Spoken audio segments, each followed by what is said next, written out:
Assalamualaikum warahmatullahi wabarakatuh. Alhamdulillah, pada pertemuan kali ini kita akan membahas tentang Al-Quran dan keistimewaannya terkait dengan sub yang pertama, yaitu isi pokok kandungan Al-Quran. Sebagai kitab suci yang menyempurnakan kitab-kitab terdahulu, Al-Quran berisi petunjuk secara lengkap sesuai dengan perkembangan zaman. Ajaran yang terkandung dalam Al-Quran sebagai besar meliputi yang pertama, akidah, yakni mengajarkan kepercayaan kepada Allah Subhanahu wa taala, malaikat-malaikat, kitab-kitab, rasul-rasul, hari akhir dan takdir. Keenam, perkara ini disebut rukun iman atau pokok-pokok kepercayaan. Yang kedua yaitu ibadah, yakni mengajarkan cara-cara ibadah kepada Allah Subhanahu wa taala. Yang ketiga, muamalah, yakni mengajarkan hubungan antara manusia baik dalam keluarga, tetangga maupun masyarakat. Yang keempat yaitu akhlak karimah, yakni budi pekerti yang mulia baik dengan anggota keluarga dan masyarakat secara luas maupun dengan Allah Subhanahu wa taala sebagai penciptanya. Yang kelima, tarikah, yakni menceritakan sejarah umat terdahulu untuk diambil pelajaran bagi umat sesudahnya. Yang keenam yaitu syariat, yakni mengajarkan tentang peraturan perundang-undangan secara menyeluruh yang berkaitan dengan ibadah, akidah, dan muamalah. Sub yang kedua yakni keistimewaan Al-Quran sebagai mukjizat.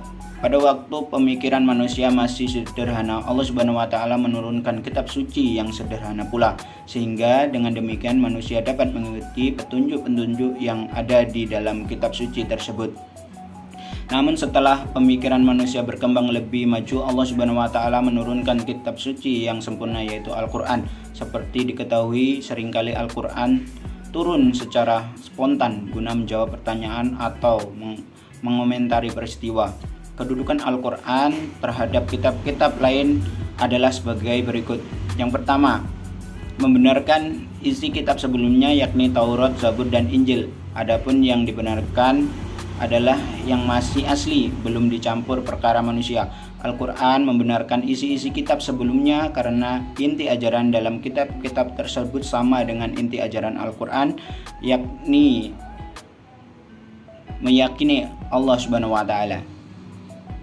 Yang kedua, menjadi batu ujian. Maksudnya apabila yang tersebut di dalam kitab-kitab yang terdahulu sesuai dengan Al-Quran, itu adalah benar. Sebaliknya apabila yang tersebut itu tidak sesuai dengan Al-Quran, itu salah.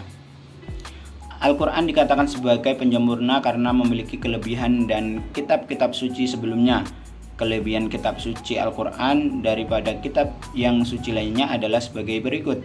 Yang pertama, segi keaslian Al-Quran. Selama 14 abad lebih kitab suci Al-Quran tidak mengalami perubahan sedikit pun, baik tulisan maupun isi kandungannya. Keaslian Al-Quran telah ditegaskan oleh Allah Subhanahu wa taala. Yang kedua, segi isi kandungan Al-Quran. Salah satu kelebihan ajaran Al-Quran dibandingkan dengan kitab suci yang lainnya adalah isi kandungannya lengkap, menjawab seluruh problematika kehidupan manusia di berbagai tempat dan zaman.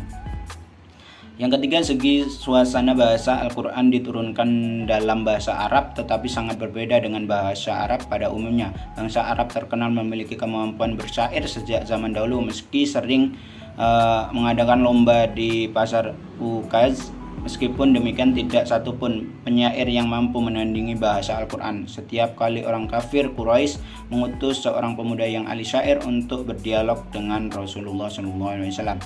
Yang empat, segi misi yang diemban kitab-kitab suci sebelum Al-Quran berlaku sementara, hanya untuk umat tertentu. Al-Quran berlaku untuk selama-lamanya dan untuk semua manusia. Oleh sebab itu, kitab suci sebelum Al-Quran dikatakan temporer dan lokal, sedangkan Al-Quran dikatakan abadi dan universal. Sub yang ketiga yakni hikmah turunnya Al-Quran. Sebelum Al-Quran diturunkan, masyarakat Arab hidup dalam kegelapan. Mereka juga disebut masyarakat jahiliyah karena tidak dapat memilih petunjuk yang benar. Mereka banyak menyimpang dari agama tauhid yang telah diajarkan nabi-nabi sebelumnya. Setelah Nabi Muhammad SAW diutus oleh Allah Subhanahu wa taala untuk menyampaikan Al-Quran sebagai petunjuk hidup yang benar, sebagian mereka yang beriman dan sebagian ada yang menolak. Mereka yang semula menyembah berhala kemudian menyembah Allah Subhanahu wa taala dan mau mengikuti ajaran Islam. Dengan demikian, hikmah diturunkannya Al-Qur'an adalah untuk menuntun manusia ke jalan yang benar agar selamat hidup di dunia dan di akhirat. Itulah tadi penyampaian materi. Cukup sekian materi pada hari ini. Saya akhiri. Wassalamualaikum warahmatullahi wabarakatuh. Terima kasih.